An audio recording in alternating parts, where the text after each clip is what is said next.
primeiro aqui queria agradecer pelo convite, Sabrina, muito obrigada mesmo. Fico muito feliz de falar para profissionais da saúde.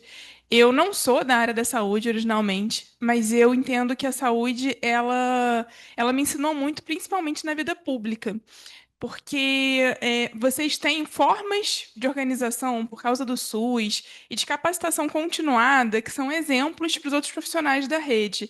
Então, eu realmente fico muito feliz de estar trocando com a saúde. Como a Sabrina falou, né, no meu currículo, eu trabalho tanto com a área privada, assim, eu sou advogada particular, como eu fui secretária da Mulher em Petrópolis, e enquanto secretária da Mulher, na verdade, um pouco antes de ser secretária, eu já era coordenadora do Centro de Referência de Atendimento à Mulher lá, e aí eu ajudei a desenvolver algumas políticas públicas, entre elas o fluxograma de atendimento à mulher em situação de violência de Petrópolis, que bebe muito em discussões com a saúde e tenta um pouco organizar como que os dispositivos que são especializados no atendimento à mulher vão dialogar com aqueles dispositivos da ponta, como, por exemplo, os hospitais. Então, eu vou trazer um pouquinho disso aqui para a gente estar conversando. Tá? Eu trouxe esse slide só para não me perder. A minha ideia é fazer a explanação e depois a gente ter um tempo para conversa. Mas se surgir alguma dúvida, pode levantar a mão. A gente também não está aqui em tantas pessoas e aí a gente vai trocando um pouco e depois tenta seguir com os slides. Eu trouxe aqui um pouco essa questão dos dados, mas só para a gente ter essa ideia, eu imagino que todo mundo que esteja aqui na palestra tenha a ideia da violência contra a mulher como um problema assim, estrutural, como um problema de saúde pública, inclusive, né? A gente não está falando de situações pontuais que aparecem na mídia eventualmente. A gente está falando de uma situação estrutural seríssima, assim. Em 2022, a gente tinha o equivalente a um estágio lotado de mulheres sofrendo violência diariamente. E aí, quando a gente tenta entender isso, a maioria dessas mulheres sofre violência em casa. A maioria dessas mulheres sofre violência de pessoas que eram próximas delas, e a gente tem que considerar também como que essa violência atinge de formas diferentes as diferentes mulheres, entendendo que as mulheres negras são muito mais vitimadas, muito mais vulnerabilizadas nessas violências do que as mulheres brancas, o que faz com que a gente não possa debater a violência contra a mulher sem levar em consideração os outros marcadores sociais da diferença, como, por exemplo, como que o racismo afeta, inclusive, as mulheres na hora de serem atendidas pelos serviços e procurarem algum tipo de auxílio. E aí, é, eu não vou aqui ficar dissertando muito sobre o que é gênero, mas eu acho que não dá pra gente debater violência contra a mulher, como às vezes é debatido por aí, dizendo assim, ah, coitada das mulheres, sabe? Ou como se fosse uma coisa assim, por acaso, as pessoas que a apoiam são mulheres. A gente tem uma situação, como eu disse, que ela é estrutural. O que que significa isso? Se eu falar assim, ontem um homem morreu aqui em frente. E não foi de causa natural. O que que vai vir na cabeça de vocês? Foi um acidente. Aí eu vou falar, não, não, ele morreu, ele foi assassinado. O que que vocês vão pensar? Briga de bar, problema com a polícia, problema com o tráfico, com a milícia, briga de vizinho. Vocês vão imaginar que ele foi assassinado por alguém que não era próximo dele, alguém que ele não amava. E por uma situação, um motivo que não tem a ver com, pura e simplesmente com o fato dele ser homem. Agora, se eu falar, uma mulher foi assassinada aqui na frente ontem, o que que vocês vão imaginar? Ou ela estava resistindo a um estupro, ou foi estuprada, ou ela morreu porque alguém que era próximo dela, namorado, ex-namorado, marido, ex-marido, ou até algum familiar, algum pai, algum irmão, em alguma situação de um conflito familiar doméstico, a assassinou. Mulheres são assassinadas por pessoas que diziam que as amavam, por pessoas que elas confiavam. Isso é uma situação que ela é da estrutura da nossa sociedade. Os homens morrem por outros motivos, geralmente até por outros homens. Mulheres morrem principalmente assassinadas por homens em função do seu gênero, por serem mulheres, porque queriam cometer uma violência sexual contra o seu corpo ou porque queriam de alguma forma controlar a sua vida, a sua vestimenta, a sua forma de se expressar, né? E isso é estrutura. Isso não tem a ver somente, gente, com uma diferença biológica de mulheres são mais fracas do que homens, se a gente for entrar entrar nisso. Isso tem a ver com uma sociedade que permitiu, historicamente, que os homens disciplinassem o corpo da mulher e que, de alguma forma, ainda permite isso. Quando a gente vê, por exemplo, muitas pessoas questionando ainda hoje o que será que essa mulher fez para esse homem ter perdido a cabeça. Ou quando a gente coloca muitas vezes em xeque a situação do, não, eu sou contra a violência contra a mulher em geral, mas essa mulher ela é muito difícil, sabe? E aí esse homem, ele é tão bonzinho, ele perdeu a cabeça. Eu vou falar disso aqui um pouquinho melhor depois, mas é importante a gente ter isso em mente quando a gente debate a violência contra a mulher. E aí, é, em função dessa desigualdade de gênero, a gente tem a Lei Maria da Penha. Eu sei que todo mundo aqui já ouviu falar a história da Maria da Penha. E eu não vou ficar repetindo essa história, né? Mulher que era casada, sofreu várias violências, inclusive duas tentativas de assassinato pelo seu então marido. Essa história é muito séria. Ela, hoje em dia, ela é questionada. Ela é real, mas ela é muito séria. Mas a criação da Lei Maria da Penha tem a ver com a história dela, mas é uma coisa que vai muito além dela. Antes da Lei Maria da Penha, a gente tinha a seguinte situação no Brasil, tá? Os crimes contra a mulher eram considerados crimes de menor potencial ofensivo, ou seja, coisas que não importam muito. Eles estavam no mesmo nível de uma discussão boba entre vizinhos, por exemplo. Então, o que acontecia? A mulher, quando conseguia fazer o registro de ocorrência na delegacia, porque ela era muito desencorajada, e esse caso virava um processo, muitas vezes ela sequer encontrava o juiz, vinha ali um mediador, um conciliador, e a gente tinha a seguinte situação: esse conciliador virava pro agressor e falava assim: compra um vestido vermelho para ela, leva ela para sair, dá um buquê de rosas, ou então compra tinta para a impressora do tribunal, porque está sem tinta aqui, e o problema está resolvido. Era um verdadeiro escárnio com as nossas vidas, assim. E essa situação alarmante fazia com que vários parlamentares tentassem discutir a situação de violência contra a mulher. Vários movimentos estivessem se organizando, né, para conseguir mudar essa situação. Vários movimentos de mulheres, vários profissionais estivessem discutindo isso nos seus conselhos, nos seus espaços de debate. E no meio dessa situação, em que a gente tinha essa organização dos movimentos de mulheres, aconteceu de vir a público a situação da Maria da Penha, porque ela sofreu essas violências e ela escreveu um livro, né? Escrevi, sobrevivi, tô aqui para contar. E ela então encontra com essas ONGs de movimento de mulheres e elas denunciam o Brasil internacionalmente.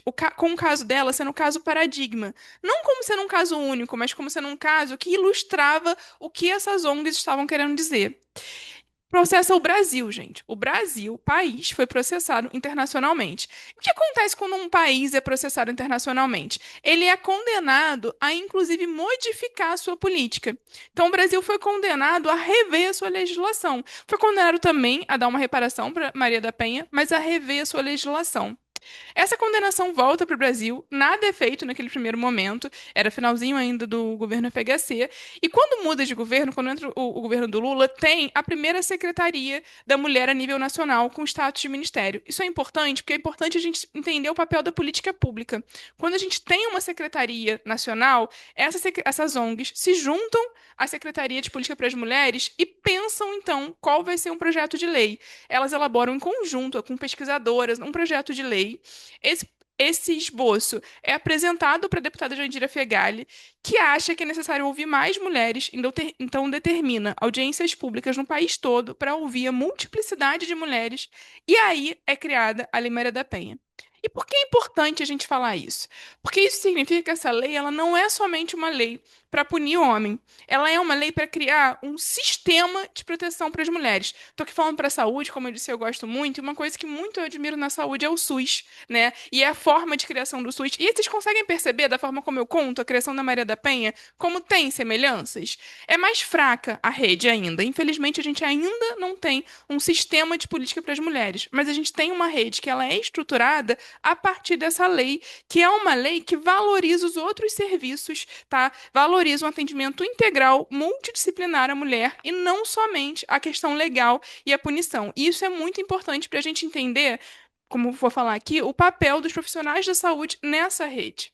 Então, essa lei, ela é criada e essa lei, ela determina que, entre outras coisas, Estado, municípios e União são obrigados a falar sobre a Lei Maria da Penha e a fazer propaganda contra a violência. Eu tenho certeza que se eu perguntar em qualquer lugar se alguém já ouviu falar da Lei Maria da Penha, a maioria das pessoas vai levantar a mão. Ela é uma lei que o nome dela faz sentido. Ela é falada na televisão, né? Antigamente, se a gente pensar assim, eu não sei que quem pode ser um pouco mais velha, mas não se falava sobre violência contra a mulher. Era tabu. Se falava assim, ah, fulana, tadinha, era muito judiada pelo marido, ou então, ah, acontecem umas coisas. Hoje em dia se fala muito sobre isso. E todo mundo conhece a Lei Maria da Penha. E isso se deve ao fato da própria lei prever esses mecanismos para se tornar viva, para ser falada entre as pessoas. Então, hoje em dia existe um movimento para acabar com a Lei Maria da Penha, mas também existe um movimento para descredibilizar, para falar que não dá certo mesmo. Eu tenho certeza que vários de vocês conhecem algum caso em que não deu certo. Mas a gente tem que lutar para que dê certo e não descredibilizar a lei, porque a lei, ela é uma lei que é de integração, assim como o SUS, então a gente tem que defender a importância da integração dos serviços e dessa lei. E uma das formas de defender é falar sobre ela para que ela se torne viva e para que a gente possa pressionar para que ela seja efetivamente implementada pelo judiciário em todos os seus aspectos, assim como todos vocês, com certeza, entendem que a gente precisa pressionar para o SUS realmente dar certo, para realmente as coisas funcionarem, porque a gente sabe que a todo momento ele também está ameaçado. E aí, dito isso, uma das coisas que a Lei Maria da Penha fez foi definir o que é a violência doméstica. A violência doméstica, gente, são os diversos tipos de violência contra a mulher a partir de uma relação de convivência, afeto ou laço consanguíneo. Ou seja, aquela situação de que um homem que não conhece aquela mulher discutiu com ela no trânsito, deu um soco nela, por exemplo, isso é um absurdo, mas não entra na Lei Maria da Penha, tá? Isso é importante. É só quando é uma relação familiar, uma relação consanguínea ou uma relação de afeto. E aí isso também é muito interessante, porque trouxe o afeto como algo que deve ser protegido pela sociedade. E aí, quem pode ser contemplada com a lei? Mulheres cis, né, que são mulheres que nasceram como mulheres e ao longo da vida continuaram se identificando como mulheres, e mulheres trans, que são mulheres que ao nascer foram identificadas como homens, mas ao longo da vida passaram a se identificar como mulheres. E aí, a orientação sexual não importa. Elas podem ser heterossexuais, bissexuais ou lésbicas. A Lei Maria da Penha foi a primeira legislação no país a trazer a proteção independentemente da orientação sexual. Isso é muito importante porque eu já vi figuras públicas, tá? Gestores, policiais, etc., dizendo que a Lei Maria da Penha não vai se aplicar para mulheres trans ou para lésbicas. Isso é mentira e isso tem que estar sempre em disputa. É, Quem pode ser responsabilizado? Maridos, companheiros, namorados que moram na mesma casa ou não, ex-maridos, ex-companheiros, ex-namorados, outros membros da família. E aí, gente, mulheres também podem ser responsabilizadas. Então, ex-companheiras, companheiras, namoradas, ex-namoradas, pai, mãe, irmã, irmão, padrasto, madrasta, filho, filha, sogro, sogra. O que importa é a violência ser uma violência também de gênero. Então, por exemplo, a sogra não aceita a nora, entende que a nora não é boa o suficiente para o filho dela. E aí ela comete uma série de violências. Ela vai chamar sua vagabunda, se você não quer nada com a vida, etc. Ela está cometendo uma violência contra a nora em função do gênero. Entende a situação? A filha não aceita que a mãe se separou, por exemplo, do pai e diz assim: você nem tem idade mais para ficar andando de saia, olha que coisa horrorosa, nanã, isso é um absurdo. Ela está cometendo. Essas frases que eu estou dizendo são violências. Entendeu? Então, violências de gênero, tá? E aí, essas pessoas podem ser contempladas na Lei Maria da Penha. Eu não vou ficar descrevendo aqui detalhes dos tipos de violência, mas eu acho importante trazer aqui essa situação de que a Lei Maria da Penha, ela previu alguns tipos de violência. E aí, é óbvio, gente, que vocês sabem o que é violência física, né? O chute, o soco, mas é importante a gente falar que o puxar pelo braço com força também é uma violência física, sabe? Quando a mulher ela quer se retirar e aí o homem puxa pelo braço. Enforcamento, gente, é uma violência física, tá? Quando eu trabalhei no Centro de Referência e Atendimento à Mulher, eu recebia muitos relatos de mulheres dizendo assim: ele nunca me bateu, mas ele tentou me enforcar ontem. Isso é uma violência física. A gente naturaliza determinadas formas. Também é violência física, e esse dado que eu vou trazer para vocês me foi despertado por uma usuária da rede numa roda de conversa. É violência física quando a mulher tá conversando num barzinho entre amigos ou um almoço de família e aí o homem puxa ela fala alguma coisa que o homem não gosta e ele aperta os dedos dela com força por baixo da mesa para ninguém ver, ou ele dá um beliscão para ela entender que ela não pode rir alto, porque não é assim que uma mulher deve agir, ou que ela não pode discordar dele, ou que ela não pode trazer determinado assunto à tona. Isso é violência física, porque isso é uma tentativa de disciplinar o corpo daquela outra pessoa, disciplinar a vida daquela outra pessoa através de uma imposição física, de algo no corpo, tá? Então, quando as mulheres falarem pra vocês isso, isso é uma violência física que ela tá sofrendo. E é importante que a gente, quando tiver a oportunidade de estar atendendo alguém, a pessoa falar, a gente diga, mas, poxa, é uma violência física. Porque nomear a violência é um primeiro passo para a pessoa conseguir superar. Violência patrimonial é qualquer conduta, né, de violência ali, patrimonial mesmo contra a mulher. Então, pode ser, por exemplo, proibir de trabalhar, ficar com o dinheiro do trabalho.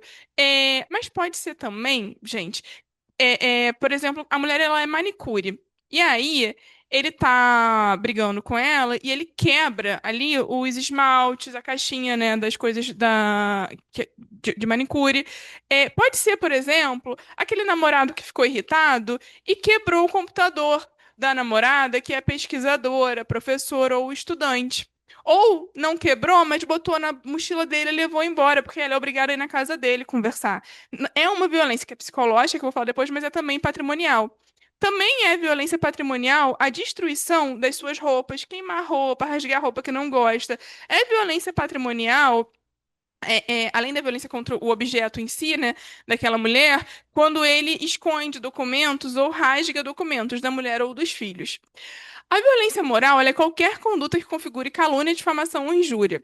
Então, xingar, falar mal para outras pessoas. Como assim falar mal?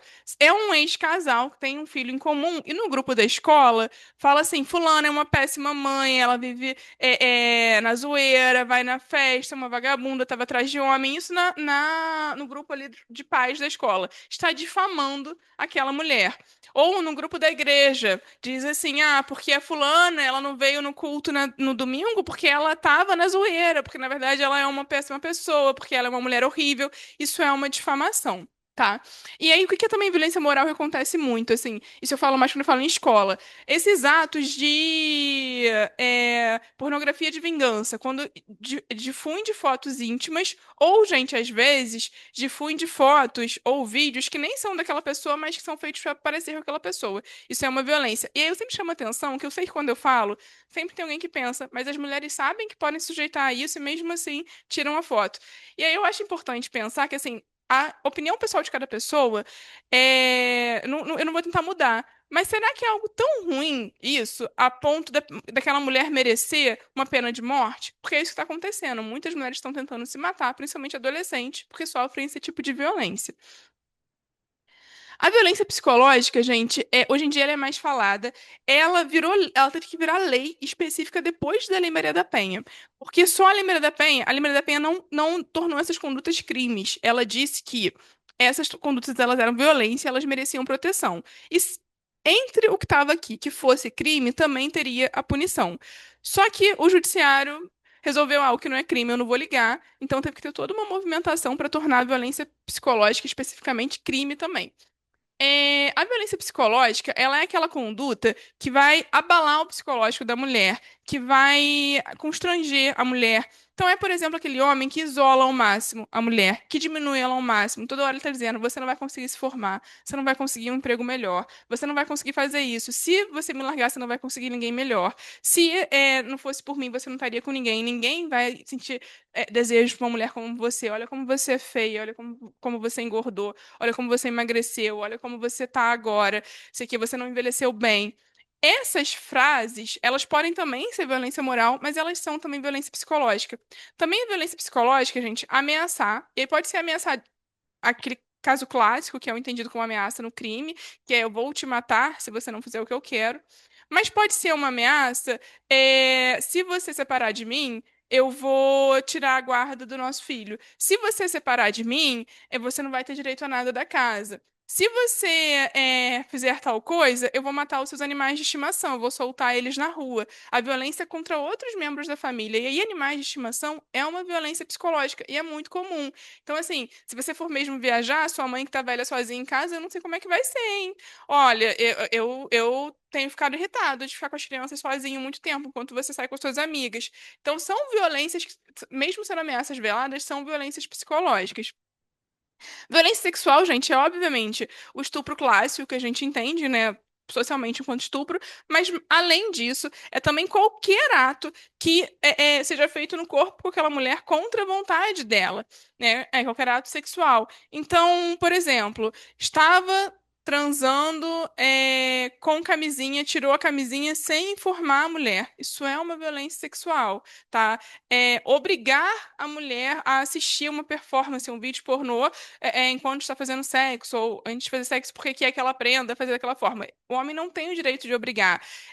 Dizer para uma mulher, isso infelizmente acontece muito em contextos, é violência psicológica também, em contextos de tentar fazer a mulher ainda se sentir culpada por questões religiosas, que é obrigação de uma mulher manter relações sexuais porque são casados, tanto civilmente como na religião. Isso não existe.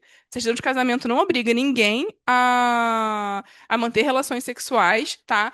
E isso é uma violência sexual. É violência sexual também fazer sexo com essa mulher enquanto ela está dormindo sem o consentimento dela. Uma coisa é se naquela dinâmica do casal, o casal acordou e aquilo tá tudo bem. Mas parte do pressuposto que aquele é um corpo onde um outro vai satisfazer as necessidades dele, esse pressuposto ele já é uma violência, tá? Ele até pode não ser uma violência a ponto da pessoa ser criminalizada, mas quem entende isso, quem entende que a outra pessoa é um corpo que vai ali no meio da relação sexual mudar a posição ou a modalidade sem o consentimento da mulher, essa pessoa ela já está cometendo uma violência. Mas hoje em dia, o judiciário já avançou e a gente já tem algumas condenações por estupro, porque a relação começou com a mulher dormindo sem o consentimento dela, ela acordou, ela não queria e a relação continuou ou porque mudou a modalidade da relação sexual. Então, por exemplo, estava fazendo sexo vaginal, o homem queria sexo anal, a mulher não queria e forçou. Então, mesmo sendo casados, hoje em dia o judiciário já avançou, isso já é considerado um estupro também. É, Pode. Ah, desculpa. Eu que tô passando, gente. Foi mal. Aí aqui eu quero só dar uns exemplos que eu acho que são importantes da área da saúde mesmo, tá? Já me relataram, por exemplo, uma mulher. Eu sei que não é o caso aqui do Hemorrio, mas muitas de vocês possivelmente trabalham também em outros hospitais, enfim.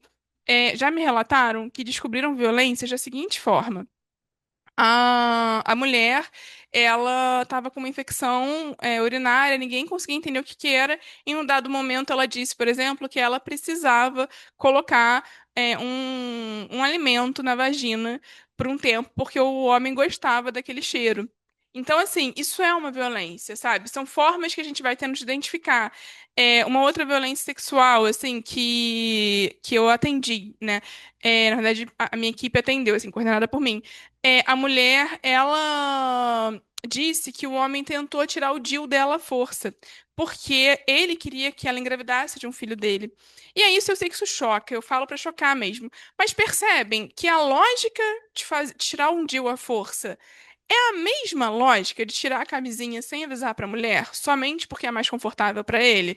A lógica é que o conforto dele, o interesse dele, seja de ter um filho com ela, seja de ter um maior prazer na relação sexual, é mais importante do que o consentimento dela, do que o desejo dela. Essa lógica é a mesma. E a gente precisa entender isso para a gente estar conseguindo conversar com as mulheres. E são vocês, profissionais de saúde, que muitas vezes vão estar ali, as mulheres vão se abrir para vocês. E aí não é no sentido de colonizar e explicar tudo para a mulher, mas é importante entender que é uma violência para ajudar essa mulher a nomear como uma violência, porque às vezes é ali, naquele atendimento, que ela vai primeiro conseguir nomear como uma violência, para depois ela buscar ajuda. Vou passar aqui. Aí aqui, gente, tem um ciclo. Eu imagino que todo mundo aqui já tenha, né, assim, estudado sobre o ciclo, a saúde estuda muito sobre o ciclo, mas eu faço questão de falar rapidamente sobre ele, porque o ciclo, né, se por acaso alguém nunca ouviu, é essa ideia de que a violência, ela ocorre de forma cíclica, e o ciclo, para mim, ele responde aquela pergunta de por que as mulheres não saem da relação violenta? Eu vou achar muito pouco provável que alguém não tenha passado por isso em qualquer relação hétero, homo, ou até numa outra relação familiar, não necessariamente romântica. A ideia do ciclo é a ideia de que as relações elas começam bem, elas começam no que seria a lua de mel, né? Ninguém se apaixona por quem te dá um tapa na cara num primeiro encontro, né? Por quem te diminui. As pessoas se apaixonam por pessoas que te admiram, que constroem, que de algum modo prometem que você vai conseguir ali ter uma situação melhor, que fazem você se sentir especial. Só que com o tempo vão acontecendo situações como, por exemplo, de isolamento. Vou aqui citar um exemplo clássico hoje em dia, assim, principalmente para a juventude. Começa aquele relacionamento a ter algumas inseguranças, e para tentar deixar a outra pessoa mais segura, você vai dando pequenas garantias que no início você não vai vendo problema. Então, por exemplo, você sempre depois do trabalho, você sai às 5 horas. É, no meu exemplo que vem na minha cabeça, eu digo que 5h15 você estava em casa, porque eu moro numa cidade menor, mas vamos supor, 6h15 você estaria em casa, aqui no Rio de Janeiro, pelo deslocamento. E aí, ele se acostuma sempre você mandar mensagem 6h15, cheguei, ou encontrar com ele, né, em casa 6h15. Às vezes, antes daquela relação, você saía do trabalho, 5 horas, e você tomava um café, um sorvete, um açaí ou um chopp com as suas amigas do trabalho. Era uma coisa que era sempre, era às vezes, eu nunca tinha nenhum problema. Com o tempo, começa a acontecer assim, você mesmo percebe que você começa a deixar de ir, porque senão ele fica perguntando, ele fica meio inseguro, ou às vezes ele até fala mesmo, mas agora que você, né, tá num relacionamento, você não vai mais ficar saindo por aí com as suas amigas, colegas de trabalho. E você tá tão encantada com o relacionamento naquele momento que você vai deixando de ir. E você mesmo vai inventando, vai fazendo questão de dar justificativa pra ele se o ônibus atrasou e você vai chegar às 6h30 ao invés de 6h15, com medo de que ele ache que você estava com alguém. E com o tempo você vai cada vez dando mais justificativas. Você dá a senha do seu telefone pra ele ver que não tinha nenhum problema com quem você estava falando. Você dá a senha da sua rede social. Você começa a excluir uma outra pessoa que você acha que incomodava ele ou que ele pede pra excluir. E você vai se isolando, né? E aí, desse isolamento vai se acumulando uma tensão.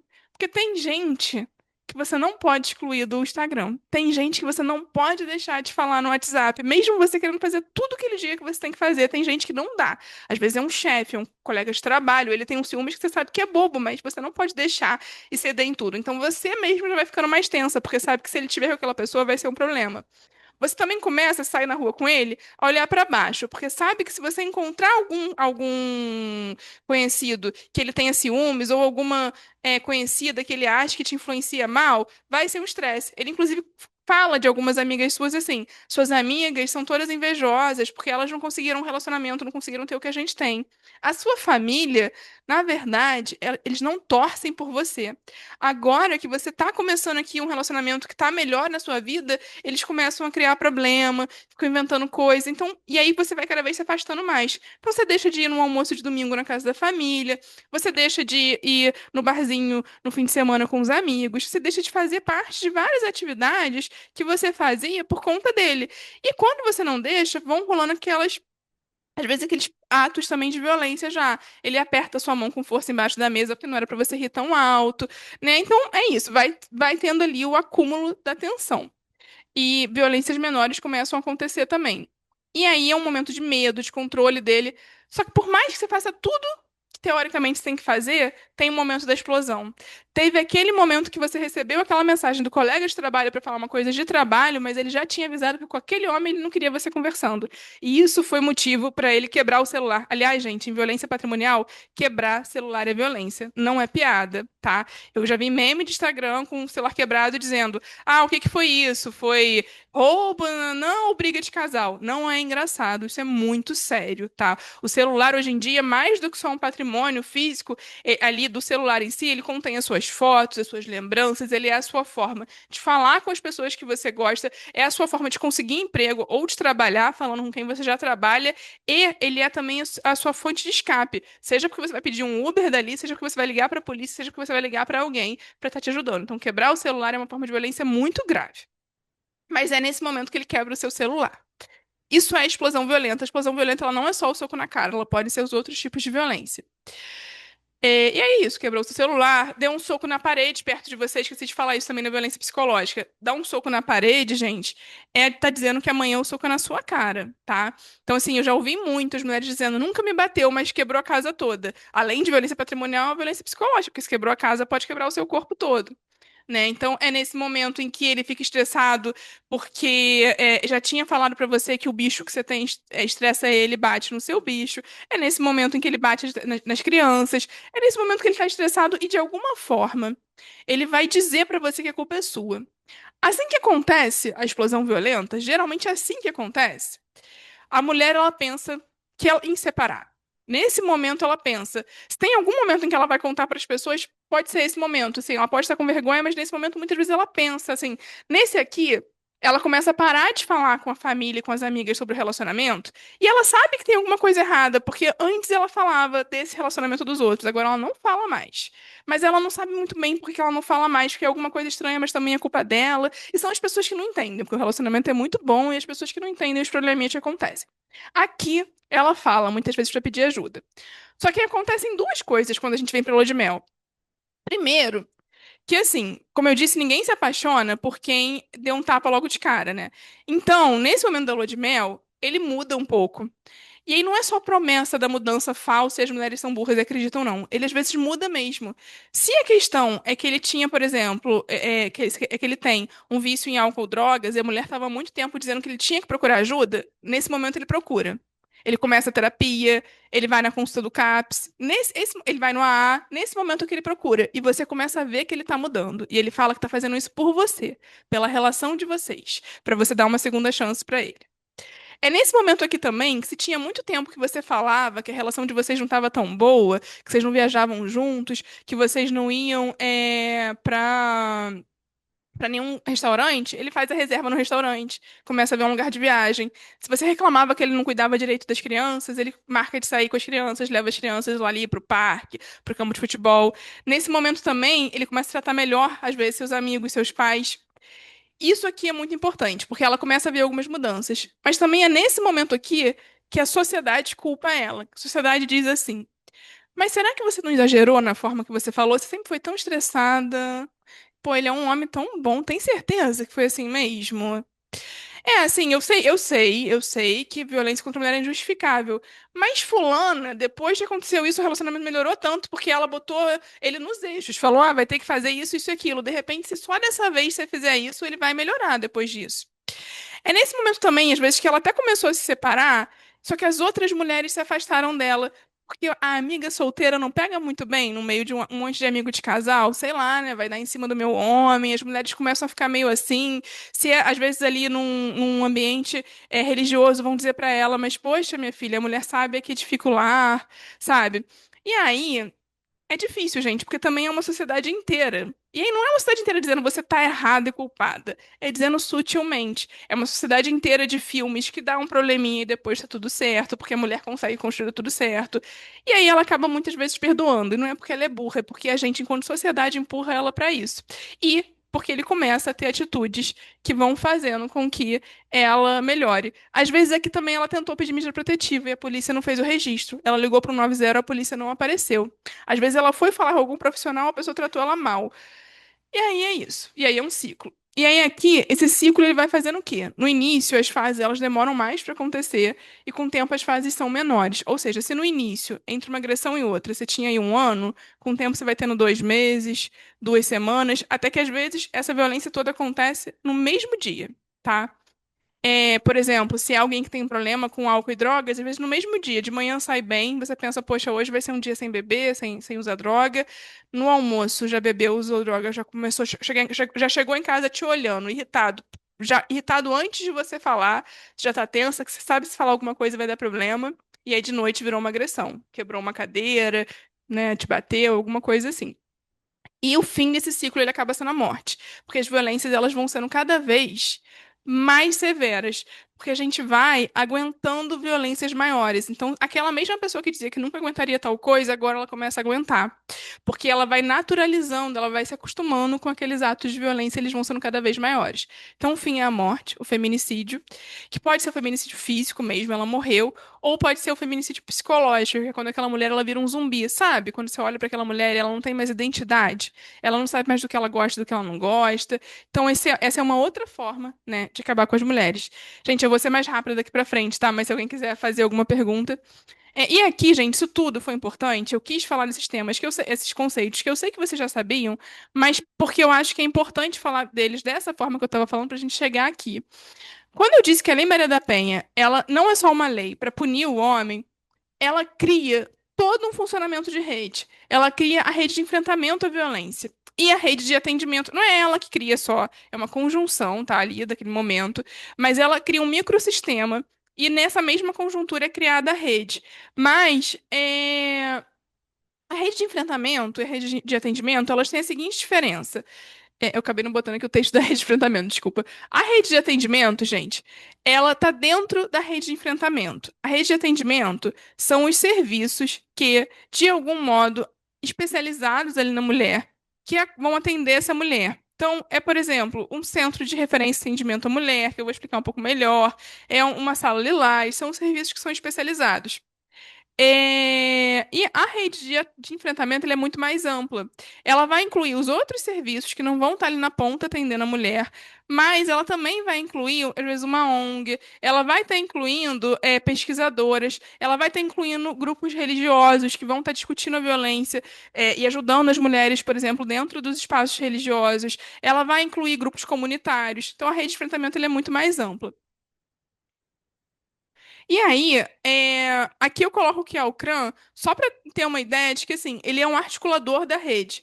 O CRAN, o atendimento dele, em regra, assim, pela norma técnica, a porta de entrada é qualquer uma. Pode ser um encaminhamento, por exemplo, de um hospital, pode ser um encaminhamento pela polícia, pode ser porta aberta, né, demanda espontânea. O CRAN ele vai identificar, acolher a mulher, identificar a demanda. Ele vai traçar um plano personalizado de atendimento para aquela mulher, entendendo que não existe uma fórmula.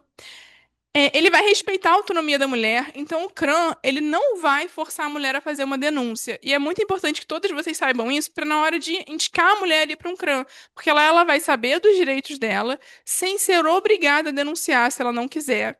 E sem ser obrigada a denunciar no momento, às vezes, em que ela ainda não se sente fortalecida para isso. Ele vai ajudar a fortalecer essa mulher para que ela faça uma denúncia mais fortalecida e mais estruturada, pensando em como é que vai ser a vida dela depois, porque não é tão simples denunciar. Se você às vezes mora num apartamento ou na casa de fundo que foi construída no quintal dos familiares do seu marido. E aí você vai morar onde? Não é tão fácil denunciar se você tem filhos e ele diz que vai ficar com a guarda, e você sabe que não é tão simples assim você afastar um filho de pai. E você tem medo do que ele vai fazer de repente sozinho com a guarda. Então o CRAN vai ajudar a mulher a pensar sobre essas situações, a conseguir se proteger.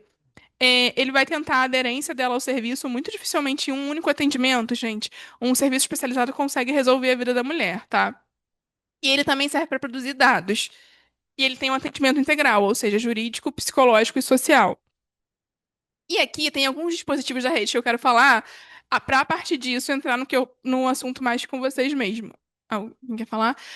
Falei do CRAN. Tem as delegacias da mulher. Gente, a mulher ela pode fazer a denúncia em qualquer delegacia. A delegacia da mulher só é uma delegacia especializada, mas qualquer delegacia é competente para receber fazer o registro de ocorrência. Tem a sala Lilás, que eu não sei se alguém que trabalha em sala Lilás ou já teve a oportunidade de conhecer, mas se alguém aqui já fez, em algum momento da vida, um registro de ocorrência, não precisa ser sobre violência, não, tá? E que teve machucado e teve que ir para o IML fazer o exame corpo de delito, possivelmente a imagem que vocês tiveram é que eu vou descrever agora. Imagina uma sala cinza, gélida, fria, parece um necrotério, sabe? Um negócio assim, horroroso. Aí chega, assim, aquele médico sem menor tato e vai te examinar, como se você fosse ali quase um corpo morto. E aí você fica meio horrorizado. Eram assim que eram todos os IMLs. E aí alguém teve a brilhante ideia, né? Eu digo alguém, mas obviamente é a construção e acúmulo de muitos profissionais trabalhando com o tema. De ter um espaço mais humanizado, com uma caracterização física melhor. Então, a sala lilás, muitas vezes, ela é lilás, ela é pintada assim mais bonitinha, ela tem um espaço com brinquedos para criança. E ela tem profissionais para além só do médico. Ela tem assistente social e psicóloga para estar ali realizando um acolhimento daquela mulher e ajudando a fazer um contato com o restante da rede. Seja, por exemplo, a rede de saúde, né, para os exames que aquela mulher precisa fazer depois do que aconteceu, seja para a rede de enfrentamento à violência. Então, a sala Lilás, ela é um dispositivo interessante. É interessante que vocês conheçam, que saibam que existe. Existe a Patrulha Maria da Penha, da PM e da GM, tá? E são muito interessantes, tá? Na maioria das cidades que eu conheci, são iniciativas muito boas.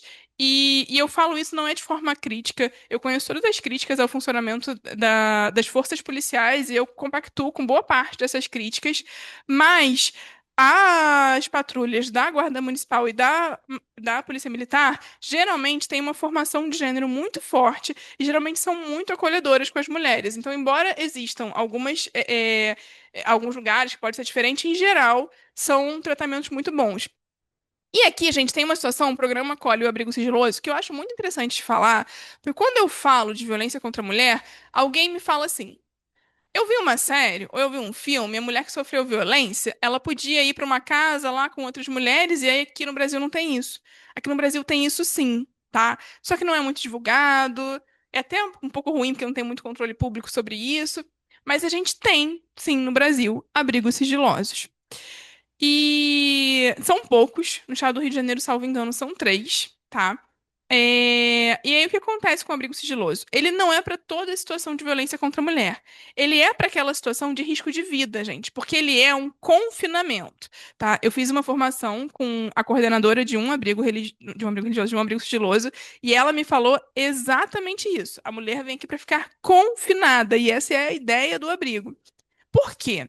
Porque a ideia desse abrigo, eu não estou defendendo que esse seja o único que deve existir, mas é interessante que exista esse também. A ideia desse abrigo é a seguinte: imaginem vocês uma mulher, por exemplo, que sofre violência de um traficante, de um miliciano ou de alguém envolvido com poder. Ela está sofrendo violência de um policial, está sofrendo violência de um juiz, de alguém que vai ter mecanismos de encontrá-la, assim, né? E ela precisa de um lugar onde ninguém saiba onde ela está. E se ela pode sair, podem saber onde ela está. Se ela pode usar o telefone, podem localizá-la por georreferência. Então ela precisa estar realmente ali num esquema assim desses de programa de proteção testemunha, praticamente, entende? Então ela vai para esse abrigo sigiloso. Como que ela vai para esse abrigo sigiloso? Os centros de referência e atendimento à mulher, que podem se chamar CRAM ou CEAM, eles vão fazer o contato com o abrigo.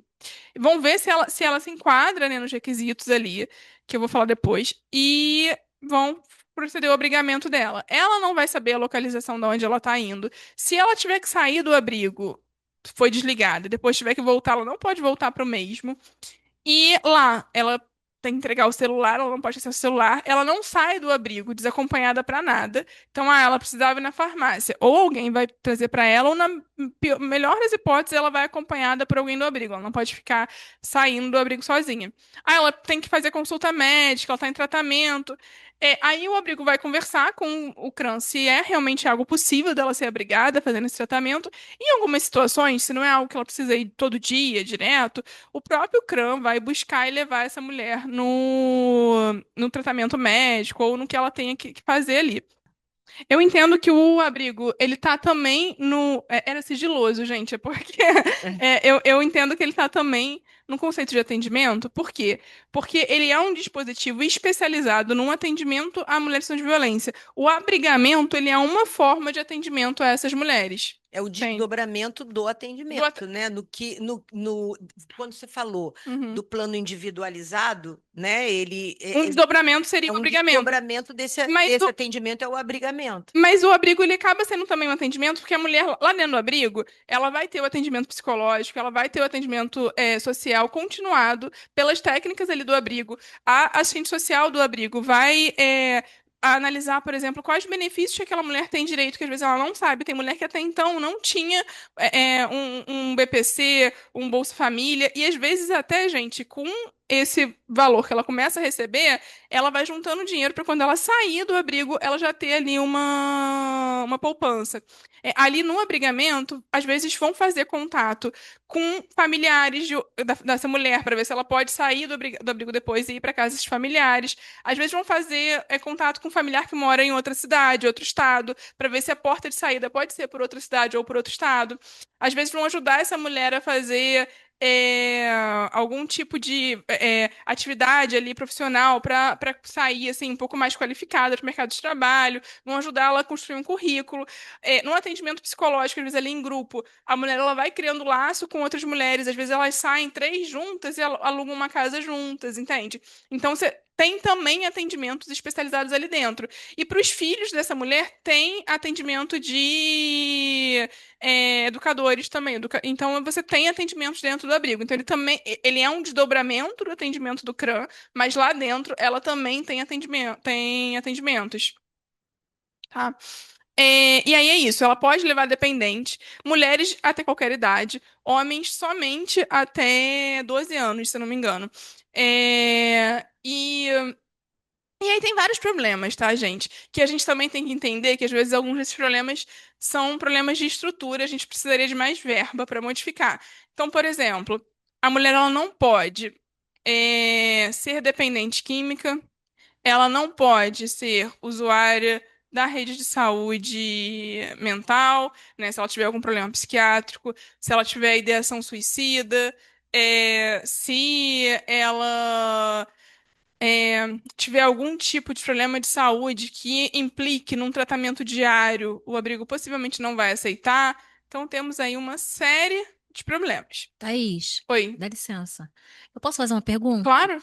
Então, é porque você falou, estava falando muito rápido, eu levantei a mão, mas aí eu abaixei. Desculpa, perdão. Como você estava falando sobre os vários tipos de violência, eu tô vendo que agora, assim, tá tendo uma incidência muito grande do estupro virtual. Aí eu Uhum, gostaria de saber se em laços consanguíneos esse estupro virtual, ele entra como uma violência sexual ou uma violência psicológica? Já que, assim, não existe o contato físico, né? uhum. É mais mesmo uma ameaça, justamente até mesmo por causa dos nudes, entendeu? Então, eu gostaria de saber em que classificação ele entra como violência. Eu entendo que como ambas, tá? Porque assim, isso, a Lei Maria da Penha, quando ela diz quais são os tipos de violência, gente, ela não criou novos crimes. Aquela definição ali dos tipos de violência é para que a gente entenda que comportamentos que antes eram naturalizados são também violências e para que a mulher tenha acesso à rede de proteção. Então não faz tanta diferença para fins da Lei Maria da Penha se é uma violência psicológica, sexual, física para fins da aplicação da Lei Maria da Penha, assim, para a mulher ter uma medida protetiva, por exemplo, não importa tanto se vai ser caracterizado como crime X, Y, Z ou como violência X, Y, Z, entende?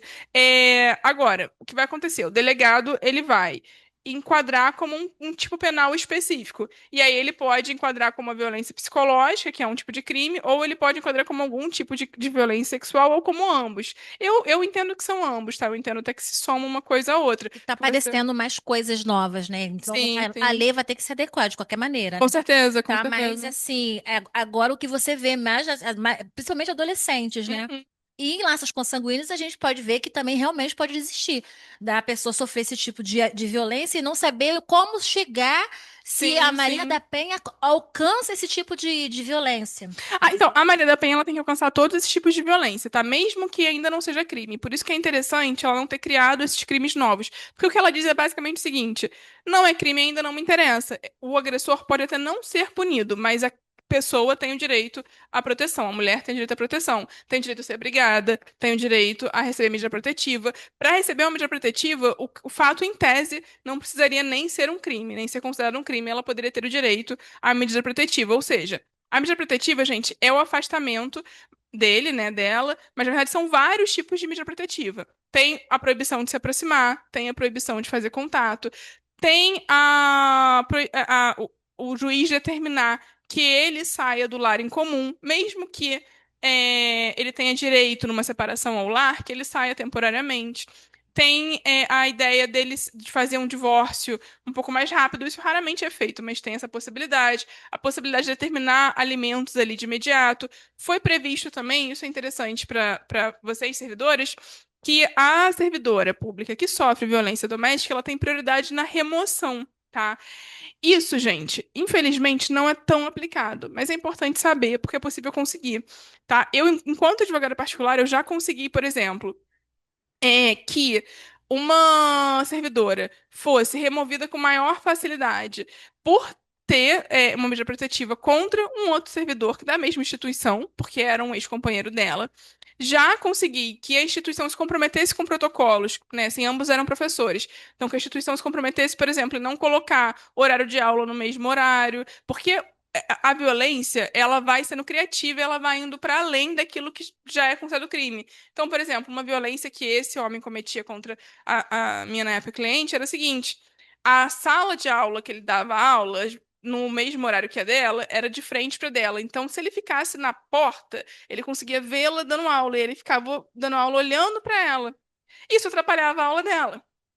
Só que, assim, às vezes o judiciário tem dificuldade de entender isso. Mas eu utilizei esse fundamento, né, da Lei Maria da Penha ser uma lei independentemente do ato ser considerado criminoso ou não, ela já tinha medida protetiva, e eu conversei com o diretor da instituição e falei, olha, ou a gente vai judicializar, e aí, assim, vou provar que ela tá abalada psicologicamente, vou dizer que a instituição foi omissa, e aí vocês até podem ganhar, mas vocês vão ter que ficar um tempo respondendo o processo, ou a gente pode aqui elaborar protocolos para evitar que ela continue sofrendo violência no ambiente de trabalho dela. Então, por exemplo, não coloca a aula dele na mesma hora da aula dela, sabe? Se ambos são do mesmo departamento e vai ter uma reunião, vamos tentar dividir os temas das reuniões para um participar e para outro participar, para que ela não seja obrigada a estar no mesmo espaço que ele. Então, é possível, por exemplo, utilizar a Lei Maria da Penha para conseguir outras coisas. No serviço público, uma vez a gente conseguiu a remoção, que uma funcionária pública, isso eu falo enquanto gestora, não enquanto advogada. Uma vez a gente conseguiu, pelo CRAM, conversar com uma determinada secretaria, da qual a mulher era ligada, para que ela tivesse a licença-prêmio concedida com prioridade em relação a a outras mulheres, outros servidores. Por quê? Porque ela sofreu violências extremas no passado do então marido, a ponto dos vizinhos ligarem para a polícia, ele foi preso, ele ficou anos preso. Quando ele saiu da prisão, ele descobriu onde ela morava e ele enviou para ela uma carta de amor. A carta, gente, era uma carta de amor, dizendo que amava e queria uma segunda chance, mas aí se imaginem como que essa mulher que foi estuprada e espancada por esse homem recebeu essa carta como uma ameaça, né? Do tipo, minha vida nunca mais vai estar tranquila. Ela já estava em vias de se aposentar, ela decidiu então pedir a licença-prêmio para ver se conseguia diminuir, né, o tempo que ela ainda teria que ficar trabalhando. E aí, num primeiro momento, tinha uma fila de outros servidores para ter a licença-prêmio. E a gente fez um ofício juntando o laudo da equipe técnica, da importância que tinha para a saúde mental dela e como que era um compromisso, então, do município com os direitos humanos, entendendo que a violência contra a mulher é uma violação de direitos humanos, priorizar uma servidora que estava numa situação de violência doméstica, porque aquela carta era, assim, uma continuidade daquela violência sofrida lá, passada, entendeu? Então, às vezes, você não tem um crime específico, mas você pode ter soluções criativas a partir daquilo que a Lei Maria da Penha está disciplinando. E acho que isso é muito importante, assim. E aí, gente, o abrigo eu sei que gera muitas curiosidades, mas eu não vou ficar falando muito sobre ele, não. A gente tem também programas. Deixa eu fazer uma pergunta Claro. antes de passar esse ponto do abrigo.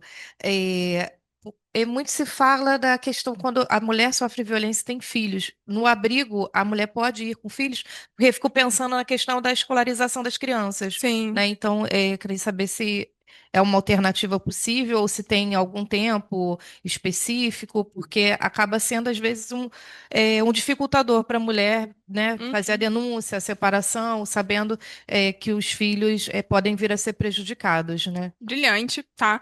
É, Essa é uma situação de fato. A mulher pode levar os filhos para o abrigo.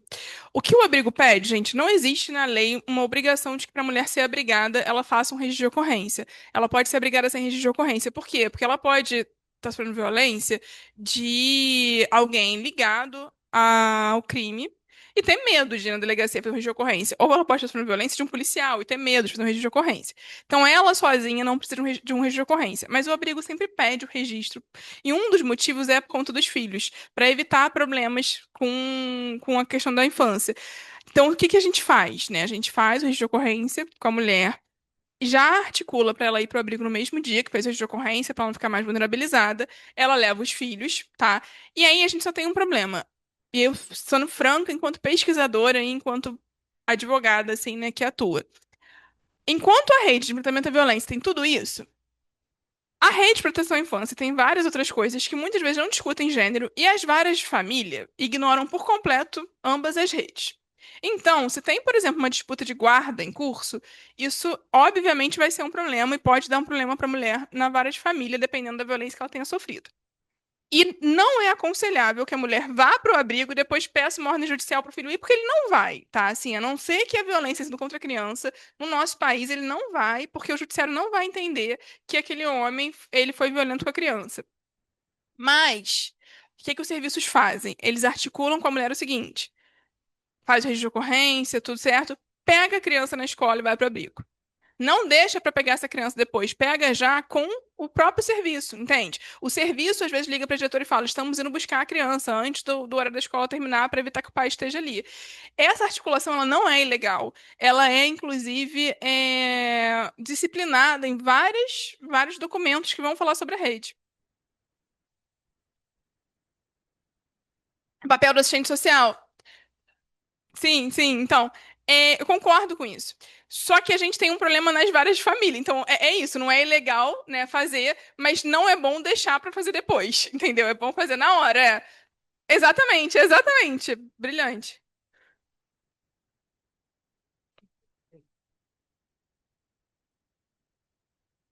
Tá me ouvindo? Ah. A gente, enquanto assistente social, a gente atua mesmo na articulação, junto com a, com o conselho tutelar, entendeu? Isso é uma rede mesmo, não dá para deixar para depois, não. Exatamente.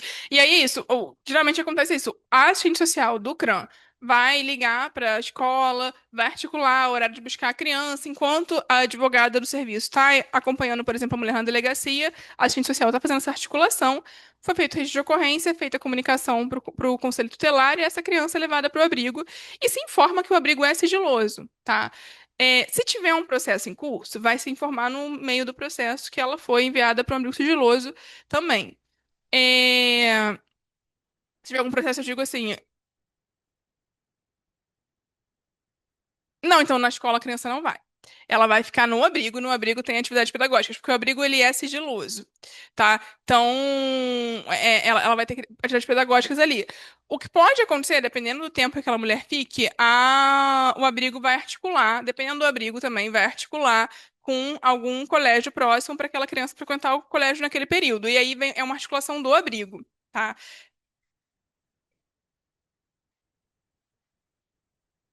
Aqui do Rio, tem um projeto de aula em casa para crianças que não podem frequentar a escola. Eu já trabalhei com uma criança que tinha traqueostomia, uma série de situações, né? Fazia oxigênio, e ia uma professora da secretaria na residência. Sim, De sim. repente, eu não sei, porque são vários equipamentos e a gente não sabe de tudo, né? Assim, mas uma alternativa, porque Ah, existe. então, gente, existe algum tipo de contato com. Porque eu realmente eu não sei como é feita essa articulação, porque o abrigo, ele não, assim, mas a professora aí no abrigo não poderia, porque o abrigo ele é sigiloso. Entende? Mas é feito algum tipo de articulação. Eu não sei te dizer se essa articulação é feita via entrega de materiais e os coordenadores pedagógicos, educadores que estão no abrigo dão as aulas, acredito que dependendo da idade, do tempo que aquela criança vai ficar, porque uma coisa é ficar, sei lá, uma semana, mas dependendo do tempo, se é feita a matrícula dessa criança em alguma outra escola, não sei te dizer exatamente como é feito isso, mas existe toda uma equipe pedagógica que vai dar o suporte necessário para aquela criança. Em tese, no abrigo, acho que o tempo máximo seria 30 dias, podendo ser prorrogável, aí acaba ficando 90. Na prática, tem gente que fica um ano. Mas, assim, isso vai depender muito ali da articulação do serviço com o abrigo. O serviço, gente, ele continua em articulação com o abrigo, tá? Assim, essa rede continua acontecendo. Na hora de buscar essa mulher, se for para a mesma cidade, muitas vezes é o próprio serviço que vai buscar. Mas às vezes é feita uma porta de saída para outro município. Então, acontecem essas comunicações. Mas assim, o abrigo, gente, ele é a última política. Ele não é uma política habitacional. Ele não é para mulher, como eu disse, que mora nos fundos da casa dos parentes do homem que está agredindo ela e não tem para onde ir. Ele é uma política para risco de vida, porque ele é um confinamento. Para a política habitacional, a gente tem hoje em dia, inclusive com uma medida protetiva, a possibilidade do juiz determinar o aluguel social para mulher que sofre violência. Na prática, isso acontece assim, muito pingado, um caso em 100 mil, que a mulher consegue receber o aluguel social. Ainda precisa se avançar muito nesse sentido, e alguns municípios têm aluguel social próprio para. Não chama aluguel social, chama, desculpa, auxílio aluguel, para essa mulher que sofreu violência, para ela conseguir sair dessa situação de violência. E tem outros também. A permanência no abrigo tem tempo determinado? Não, então, teoricamente, sim. Teoricamente, 30 dias, que podem ser prorrogados, acho que vai chegar a 90. Na prática, tem situações em que a mulher fica mais tempo. Às vezes fica um ano, vai depender muito da equipe técnica ali do abrigo, Ok. tá? Aí, mas o que eu queria falar? O abrigo não é uma política habitacional, gente. Ele é para aquela mulher que, assim, se ela ganhou o auxílio aluguel, alugou um lugar, o cara vai queimar a casa dela. Ah, ela tem dinheiro, ela vai para casa de familiares, onde teria um quarto só para ela. Ele vai queimar a casa dos familiares. Ele é para essa situação, enquanto a justiça está procurando, por exemplo, formas de prender esse cara, ou enquanto se reconstrói com a mulher uma vida para fora daquela cidade, daquele município, para ele não poder mais encontrá-la. Então, o abrigo ele é para essa situação extrema, tá? Ele não é para uma situação corriqueira. Em tese, gente, até eu entendo que o abrigo deveria funcionar um pouco mais em articulação com serviços de proteção à testemunha, tá? Óbvio que nada impede que aconteça, mas falta mais verba para que esses serviços se articulem melhor. Os abrigos, eles precisam ter mais estrutura, precisávamos ter mais abrigos, tá? Precisamos muito de mais abrigos. E o que a Lei Maria da Penha prevê é o que a gente chama também de casa de passagem que é um local onde a mulher ela pode ficar, por exemplo, 15 dias enquanto o serviço pensa, porque também é muito pesado para o serviço. Tem casos em que a mulher chega no CRAM e ela precisa de um abrigamento. E o CRAM tem ali aquele um dia, né? E aí são assistentes sociais e psicólogas e advogadas que trabalham na rede, não são assim. Profissionais milionários, são profissionais comuns que estão ali trabalhando na rede, que têm o seu horário de saída também, deveriam ter, né, respeitado, e muitas vezes ficam trabalhando até 8, 9, 10 horas da noite para conseguir fazer o abrigamento. Então é necessário mais verba, assim, para que esses serviços funcionem melhor. E aí a Lei Maria da Penha ela prevê então esse espaço em que a mulher ela poderia ficar, a gente chama de casa de passagem por uns 15 dias, até ver para onde ela vai ser, se for abrigada, para onde vai ser abrigada, porque ainda tem isso, né? O ideal não é a mulher ser abrigada no mesmo município onde ela está sofrendo violência. Se é para um caso extremo, não vão abrigá-la no mesmo município, mas aí não tem tantos municípios que têm abrigo, então é uma situação. E aí o que tem na prática, hoje em dia a gente não tem casas de passagem pública, o que a gente tem é parcerias privadas. Está longe de ser o ideal, mas que tem um programa que funciona muito bem, que é o programa Acolhe, que é uma iniciativa da Rede Acor com a Avon, onde elas fazem um acolhimento temporário da mulher e dos seus dependentes em hotéis por um período, se eu não me engano, são de 10 dias, que podem ser prorrogados por mais 5, totalizando 15 dias. Na prática, às vezes, alarga até um pouquinho mais. São para casos diferentes do abrigo sigiloso. São para casos em que não tem risco de vida, porque é hotel, então você está botando o hotel todo em risco se você colocar a pessoa que está em risco de vida ali. Como é que é feito o risco de vida, gente? A equipe técnica, né, faz a sua avaliação e, por exemplo, para ir para o ACOLE, tem que preencher o formulário do CNJ de avaliação de risco. E esse formulário, se o ACOLE depois entender que o formulário marcou várias opções muito sérias, é caso para o abrigo, não é caso para o ACOLE.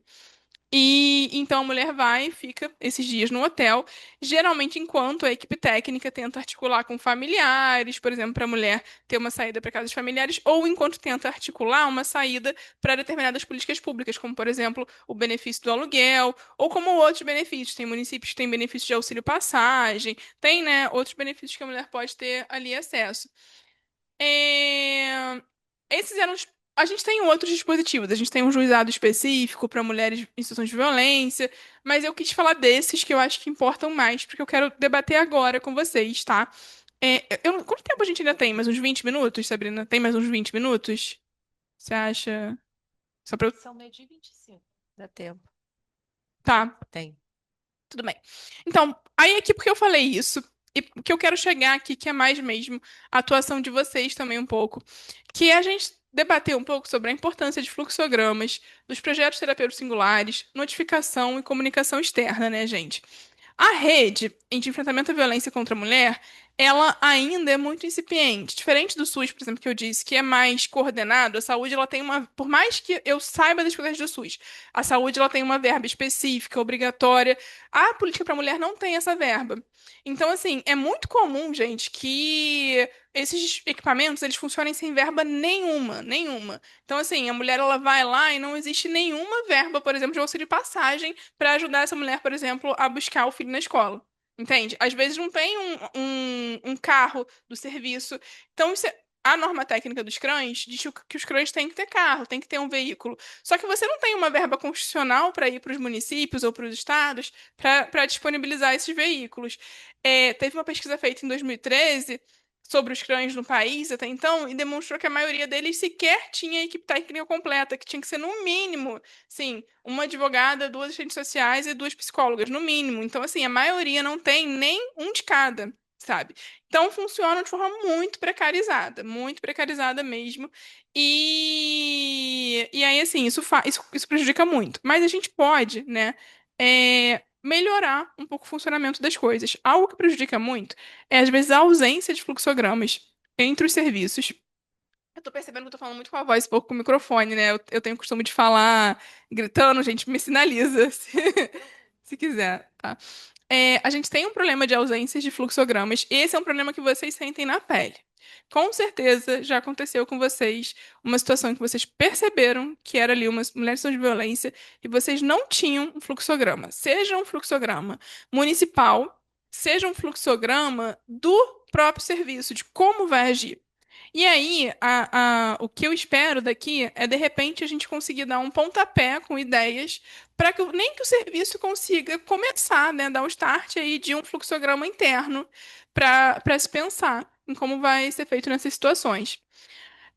Eu sei que eu tô falando para a saúde, mas a ideia de projetos terapêuticos singulares ela é muito importante, né? Assim, eu sei que a gente está falando aqui de um hospital onde talvez as pessoas não vão continuar vindo, mas é importante ter uma comunicação com os serviços da rede como um todo, porque às vezes você que ali foi a porta de entrada da situação, talvez você possa ser demandado, às vezes, de uma mensagem, sabe? Às vezes, assim, essa troca mesmo na rede para poder dar elementos para os serviços que vão estar realmente acompanhando aquelas mulheres. E aí, os serviços, isso é muito importante aqui.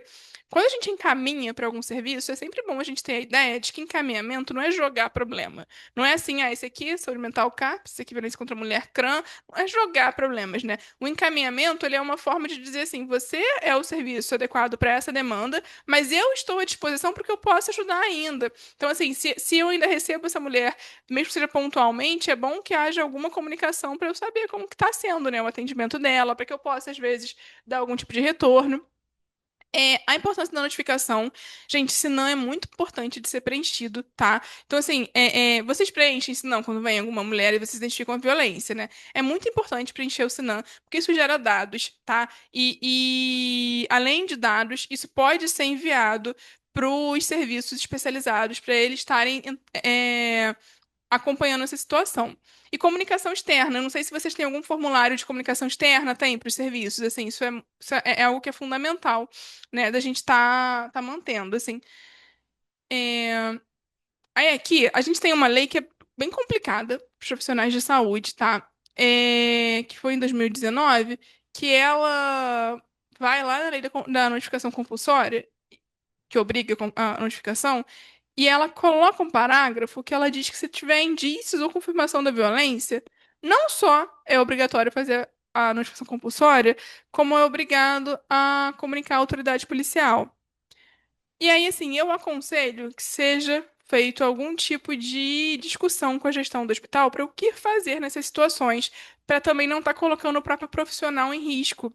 E aí, geralmente, quando eu falo isso, ó, vamos tomar cuidado para não colocar o médico ou o enfermeiro em risco, a equipe entende que então é para botar o assistente social em risco, e o assistente social assinar tudo. Também não é isso. É importante a gente ter uma conversa com o gestor para pensar. Então, assim, às vezes, assim, chamar uma reunião, ainda mais que é um hospital, né? Respeitado. Então, às vezes, chamar uma reunião com a Secretaria de Saúde, com a Secretaria da Mulher, com o Ministério Público, para pensar em como pode ser feita essa comunicação para o hospital, como, né, como que esse tipo de procedimento pode ser feito de forma que não vulnerabilize os profissionais.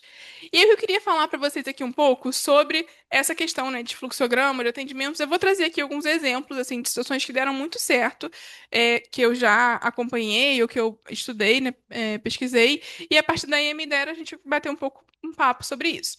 E aí eu vou dar aqui uns exemplos. Um exemplo que eu acho muito interessante, assim, para vocês terem uma noção de como que funciona, às vezes, bem a articulação, não é tanto para o tipo do trabalho que vocês fazem aqui na saúde, no hospital, mas que envolve também a saúde, é o seguinte.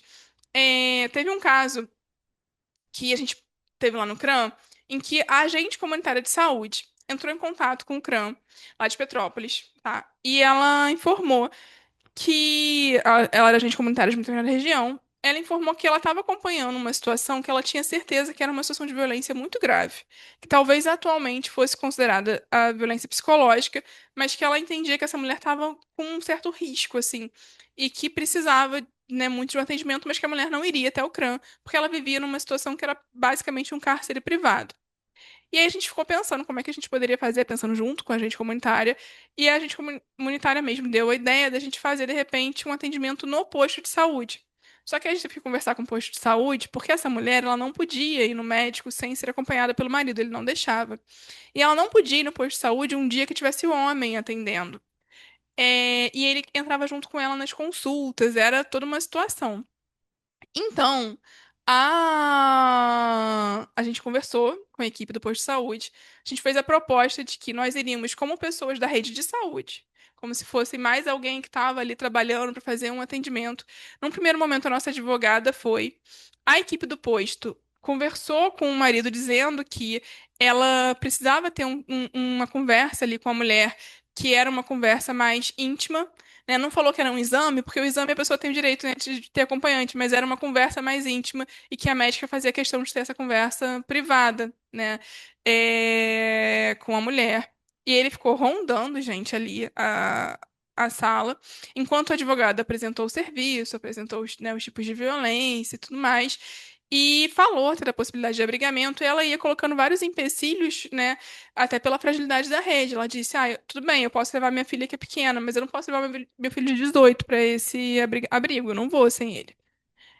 Aí ela falou então do hotel, e aí ela disse: ótimo, mas eu não vou sem meu gato também. E a gente ficou pensando ali. E aí a gente acabou, né? A advogada que estava atendendo disse então que levaria essas coisas que ela colocou para a equipe e teria uma reunião e depois entraria em contato para um novo atendimento.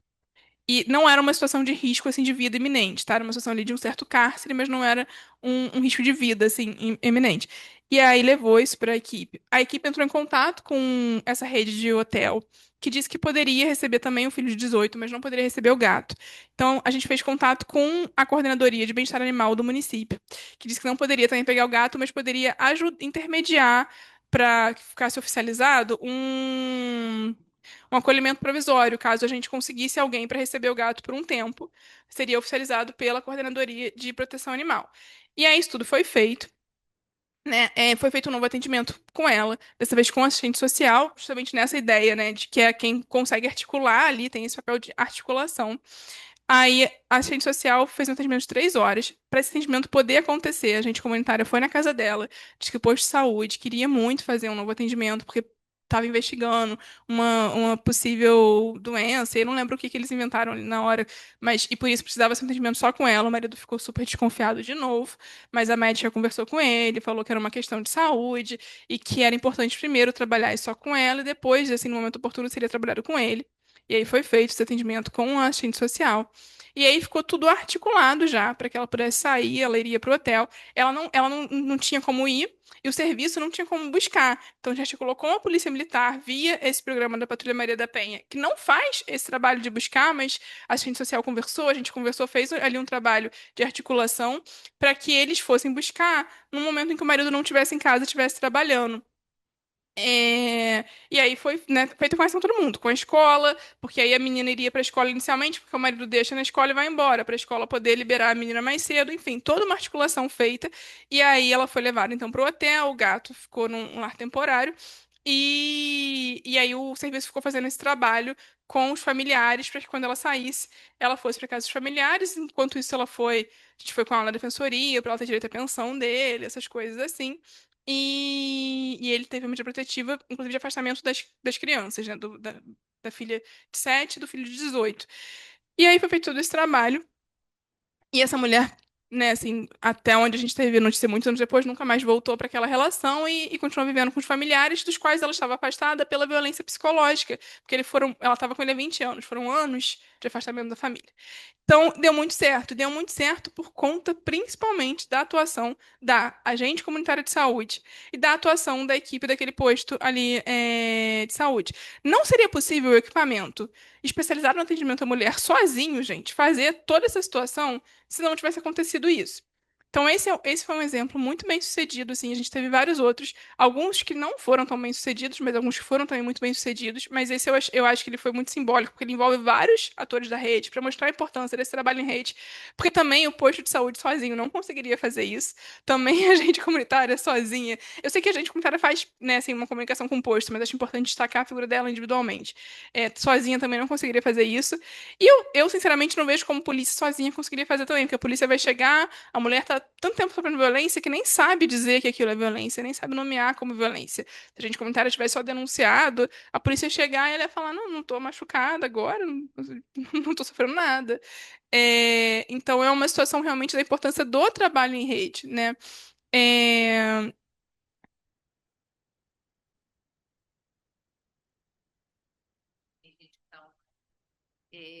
Isso que você coloca dessa importância de você ter esse serviço em rede. Muitas vezes, a gente que está aqui lidando com a questão de um hospital que é estadual, você está lidando com vários municípios, né? E a gente nem sempre tem acesso a contato telefônico dos espaços para que a gente possa estar fazendo essa interface. Isso que você está me trazendo está me ocorrendo um caso em que eu tentei iniciar uma situação que de longe chegaria a uma rede desse tamanho, mas era de ter um espaço no próprio município para esse acolhimento a uma mulher, e eu não consegui. O único caminho que eu tive foi um e-mail para o espaço, onde eu queria que essa mulher inicialmente fosse só ouvida. Era um caso de uma mulher que precisava fazer um acompanhamento de uma leucemia aqui com a gente, e ela fazia, junto com esse marido, os dois faziam uso de drogas, e aí não conseguia que ela levasse avante o tratamento. E quando você conversava com ela, tinha é, uma pressão desse homem, enfim, era difícil essa relação, a presença dele nesse contexto familiar era difícil dela levar adiante esse acompanhamento aqui de saúde. E a gente não conseguiu êxito, nesse contato de telefone. Assim, você agenda e a pessoa. Você faz contato, eles dizem, vamos agendar, mas quando chega no dia a pessoa não comparece, mas também não tem um feedback deles de ir até o local, até essa casa, para tentar checar. Então, assim, muitas vezes fica só na boa vontade da equipe, né? Esse caso que você traz aí de êxito, pelo visto, você teve uma agente comunitária que foi ali exemplar de estar sinalizando isso, mas uma equipe em volta que se interessou pelo caso. E às vezes nem sempre você tem, né? Então você ainda com a rede seja mais frágil ou menos frágil, mas você ainda depende da boa vontade dos profissionais, é desse interesse, né? Com certeza, isso e é muito triste. Pesquisas apontam isso, que às vezes a rede para funcionar depende mais da boa vontade e dos contatos individuais que as pessoas têm do que da institucionalização. Em Petrópolis, a gente tentou fazer a criação de uma lei do fluxograma que visava tentar fazer com que esse exemplo exitoso fosse a regra, né? Óbvio que assim, a lei é recente, eu não estou mais na gestão, mas eu sei que continua a discussão sobre a implementação, continuam tentando implementar. Embora tenha mudado de gestão, né? Eu tinha muito medo, porque quando existe mudança de governo, tem muitas políticas que vão embora. Mas aparentemente virou até uma política de Estado, então uma gestão diversa, continua tentando implementar. Mas tem uma situação que eu acho que é importante aí, que é a seguinte: é necessário que se estabeleça fluxogramas, assim. Por quê? Isso não seria uma obrigação de vocês, mas talvez uma obrigação da Secretaria Estadual de estar pensando isso. E aí eu confesso que eu não sei se, junto com a Secretaria de Saúde, não está pensando alguma coisa nesse sentido, de, por exemplo, realmente o equipamento especializado no atendimento à mulher, ele não vai até a casa da pessoa, diferente do que o CREAS faz, por exemplo. O CREAS, ele vai até a casa. Por quê também? Porque o CREAS, ele tem essa preocupação com a família. O CRAM, ou o CEAM, ele não tem essa preocupação com a família. Para o CRAM, para o CEAM, o que importa, não sei se tem psicólogas aqui, o que importa é a verdade do sujeito, da sujeita, no caso, tá? Não me importa, assim, enquanto equipamento especializado, a versão das outras pessoas. O que importa é a verdade da sujeita. Se ela diz que ela está sofrendo uma violência, para o equipamento ela está sofrendo uma violência. O que importa é a versão dela. Não importa a consequência que isso vai ter na vida de outra pessoa. Por exemplo, teve um caso que a gente atendeu que o agressor, que matou o cachorro da mulher, inclusive, era um cadeirante que não podia viver sozinho. Para o equipamento, assim, para o CRAM, isso não importa. Para o CREAS é uma situação. Para o CRAM não é.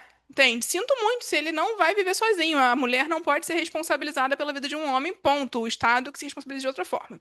E aí, com isso, o crânio ele não vai na residência. Mas se você tem um bom fluxograma, o que você pode fazer? A equipe do EMULT pode, né, chamar essa mulher para conversar e o atendimento ele vai ser, de repente, numa unidade de saúde daquele território mediado pela equipe do EMULT. Pode ser, a comunicação pode ser feita pela agente comunitário de saúde que vai lá chamar, mas muitas vezes supervisionada ali pela equipe do EMULT, que vai estar fazendo uma articulação com o CRAM para que o CRAM faça o atendimento ali. Se a mulher não quiser o atendimento do CRAM, só para completar isso, porque também tem isso, gente, o CRAM, ele não pode obrigar uma mulher a fazer o atendimento. Ele precisa trabalhar com a autonomia da vontade.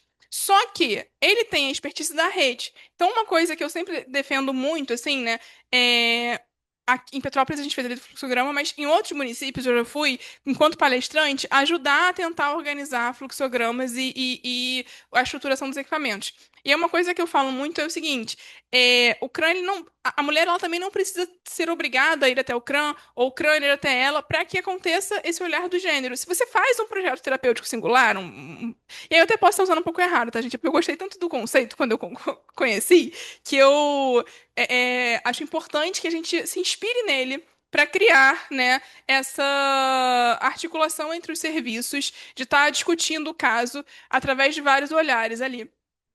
O CRAM ele pode fazer parte disso. Então, aquela mulher, ela pode não ir no CRAM, mas ela vai continuar indo no posto de saúde, ela vai continuar indo no CRAS, ela vai continuar levando o filho na escola.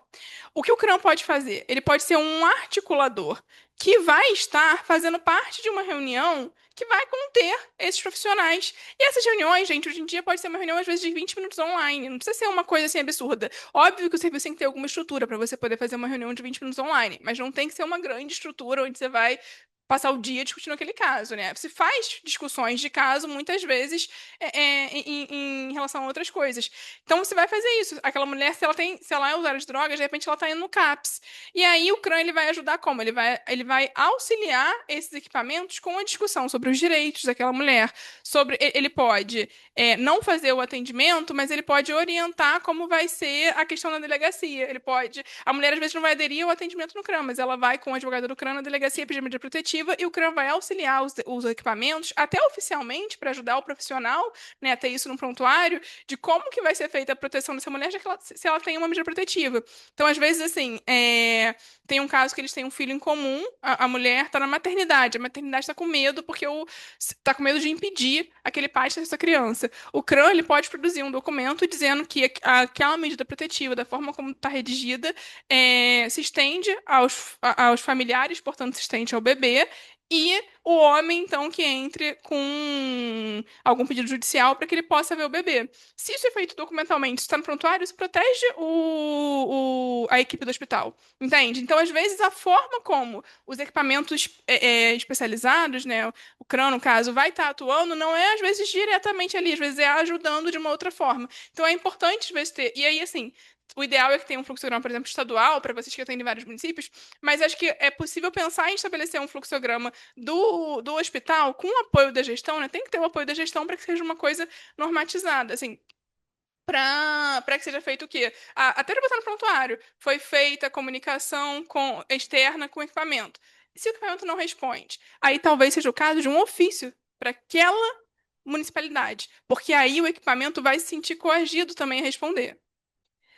Thaís, é o seguinte, até falando em relação à gestão, à instituição, na instituição, cada setor tem um procedimento operacional padrão. Uhum. Num dos nossos, a gente tem o fluxo do atendimento a vítimas de violência. Que ótimo. A gente tem.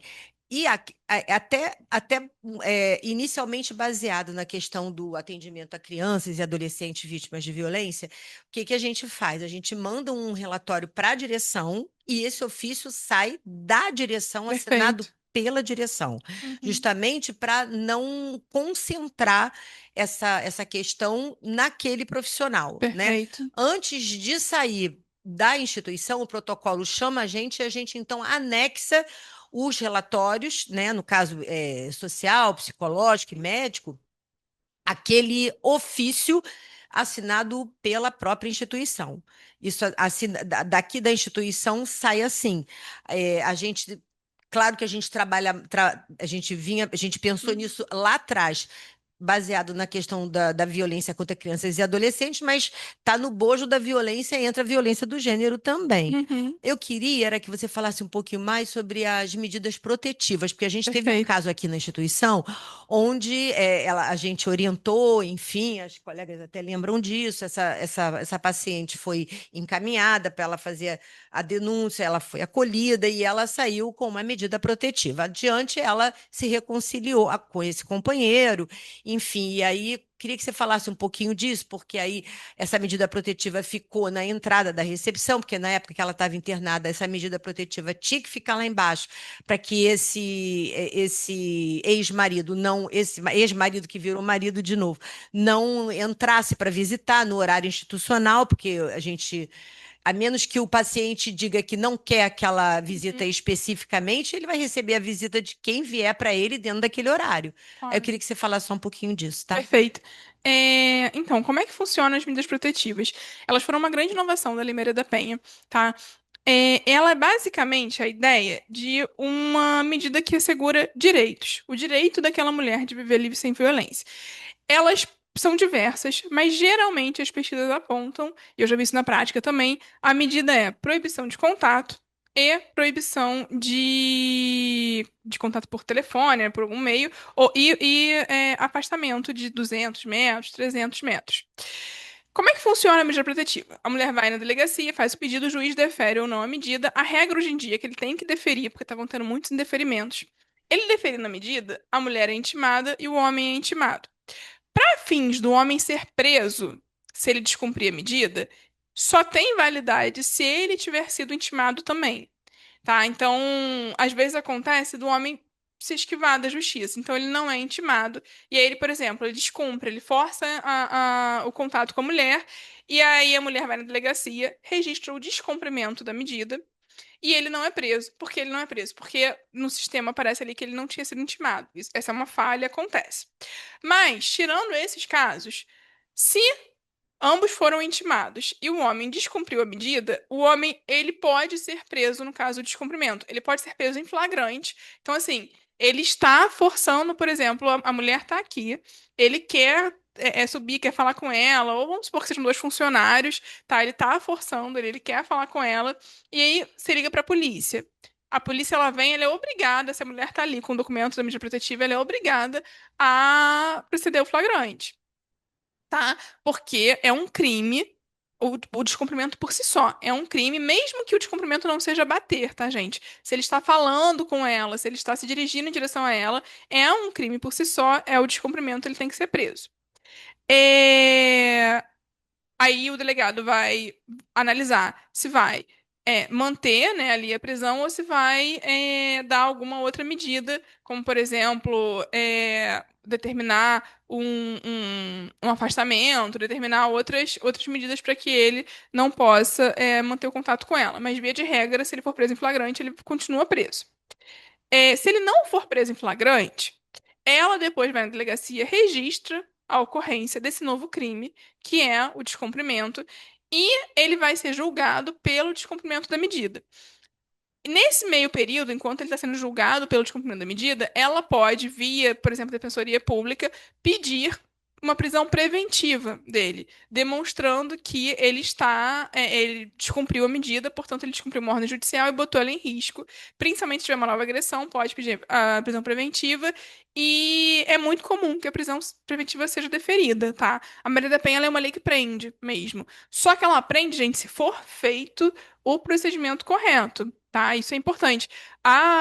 Nos dados do último dossiê Mulher que saíram, a grande maioria das mulheres que foram vítimas de feminicídio já tinham sofrido violências anteriores, mas uma pequena parte tinha pedido medida protetiva.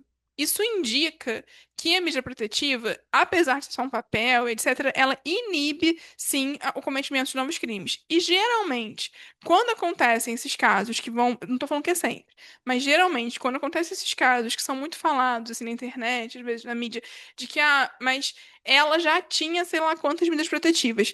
Geralmente, ela não foi noticiar o descumprimento das medidas, entende? Ela fez o pedido e ela não foi. Não estou dizendo de forma alguma que a culpa é dela, a culpa é do sistema, que é uma grande burocracia e confunde todo mundo.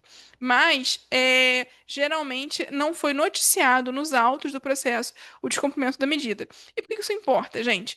É, Espero muito que um dia, enquanto sociedade, a gente desenvolva uma outra forma de se organizar.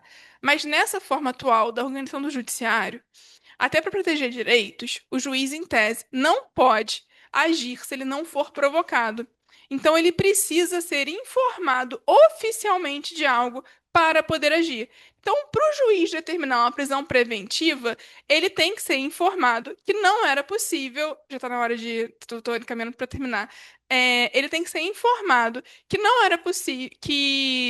Desculpa, me distrair. Ele tem que ser informado que essa mulher está em risco, que essa ordem judicial foi descumprida. Se ele não for informado, é difícil ele agir. E a gente tem um problema, que geralmente a forma de informar isso é fazendo um registro de ocorrência na polícia, e infelizmente sabemos todos como funcionam as polícias. É algo difícil, é difícil mesmo, mas é importante também desenvolver estratégias de fazer essa informação, né? Então, assim, e aí falando não para profissionais, necessariamente, mas aqui para mulheres, sim, vá na delegacia acompanhada de outras mulheres, exija, né, o direito. Isso é algo que é importante. Não conseguiu, vai na corregedoria ou vai em algum equipamento de proteção às mulheres, vai na Defensoria Pública Específica da Mulher, ou no DEM, sabe? Vai em algum equipamento desse específico, vai no Ministério Público específico, escreve ali que você tentou ir na delegacia, não conseguiu e você queria registrar esse crime e pede protocolo do documento que você deixou.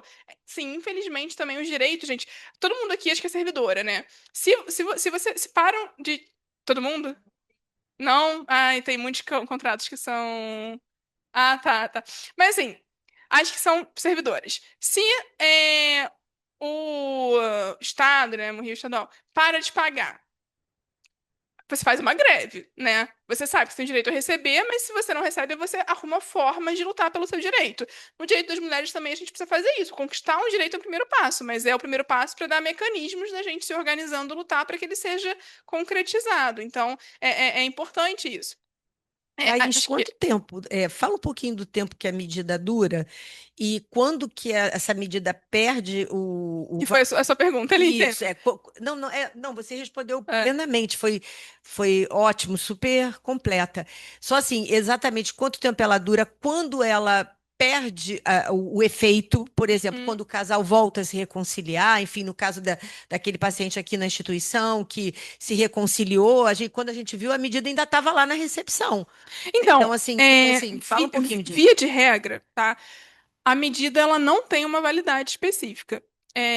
Ela é um documento que continua até ter uma decisão judicial dizendo que ela não tem mais validade, ou, em alguns casos, mas teoricamente não é para acontecer assim.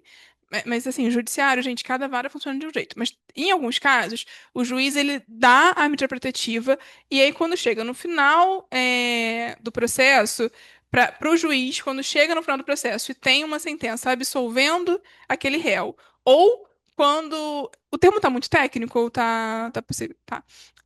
Ou quando o Ministério Público não oferece a denúncia, né, não, porque você faz o registro de ocorrência, mas pode ser que o Ministério Público não ofereça a denúncia.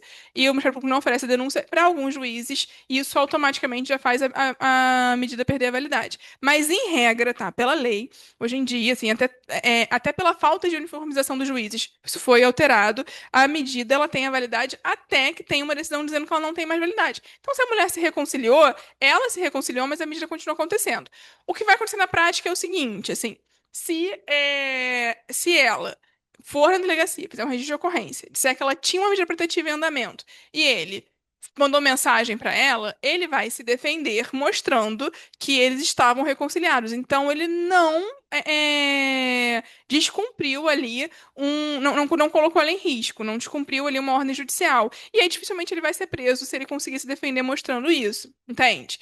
Agora, se ele cometer uma nova agressão com ela, aí o que deve ser feito é o judiciário resgatar, que inclusive ela já tinha uma medida protetiva contra ele. Aí ficou uma dúvida para mim, por exemplo, nesse caso que eu dei para Uhum. ilustrar o exemplo, como é que fica a instituição? Por exemplo, essa medida está valendo até que tenha uma outra dizendo que não vale mais. Sim. E ela está internada e ele pode visitar? Se ela não tiver. Ela pode dizer que ela quer que ele visite, mesmo com a medida ainda. Então, eu entendo que a gente tem que respeitar a autonomia da vontade da mulher. Só que a mulher ela tem que estar ela tem que ser capaz de consentir, né? De expressar a vontade dela. E aí eu acho que tem que ver da seguinte forma: se tinham informações de outros familiares que eles já estavam juntos de novo, mas tem uma medida protetiva válida por um lado. Não permitindo, então não vai permitir que ele acesse se ela não consegue dizer para você que ela quer que a visita dele, sabe? Vamos supor que por algum motivo, né, assim, alguma doença, algum acidente, ela não consegue dizer. Aí ele que entre com o processo pedindo essa ordem e você vai colocar no prontuário que a medida protetiva está válida e ela não tem condições de dizer ali, de expressar a vontade. Exatamente. Se ela tiver condições, você vai colocar no prontuário. Eu indico que faz um documento, ela assina esse documento, ela coloca a data desse documento dizendo que, apesar da medida protetiva, ela gostaria da visita dele, entende? Tenta só fazer com que o documento não seja um documento culpabilizador dela. Não seja assim, embora tenha apanhado, sabe, do tipo, resolveu voltar. Não, tenta evitar esses termos, mas algo do tipo, apesar da medida protetiva em vigor, como se chama aqui, a paciente, a usuária manifesta nesse momento seu desejo de receber a visita de fulano de tal, sendo informada dos seus direitos de, em qualquer momento que queira suspender a visita, tem esse direito, entende? E aí ela assina. Acho que era isso. E assim, na dúvida, a gente entra em contato com o centro de referência mais próximo, com o CEAM, sabe? E documenta. Atendemos aqui e foi inclusive dito que não tem nenhum outro dispositivo da rede no lugar onde essa mulher mora que possa atendê-la. Aí encaminha para o CREAS, se não tiver nenhum outro, né? É isso. Certo. Obrigada, gente. Imagina. A gente que agradece a sua participação.